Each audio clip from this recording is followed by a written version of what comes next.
யாரு சொகுசு பயணத்தை பத்தி யாரு பேசுறதுங்க?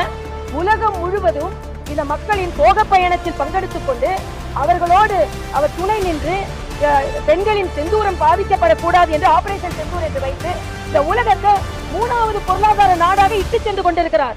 கரோனா நேரத்துல மரியாதைக்குரிய பிரதமர் இல்லைன்னா அவருக்கு கூட வேக்சினேஷன் கிடைச்சிருக்காது.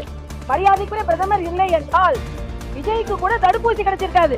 ஆக முதலில் அதெல்லாம் கொஞ்சம் நன்றியோடு நினைவு கொள்ள வேண்டும் என்று பேசணும்னு எதுனாலும் பேசலாம். சிங்கம்னு சொல்றாரு, அப்புறம் திடீர்னு தலைவர்கள் அரசியல்வாதிகள் எல்லாம் புத்திசாலிகள் இல்ல, நடிகர்கள் எல்லாம் முட்டாள் இல்ல. யார் சொன்னா நான் கேட்கிறேன். அவரா உன்னை உருவகப்படுத்திக்கிறார், அவரா உன்னை பேசுகிறார் என்று. அப்ப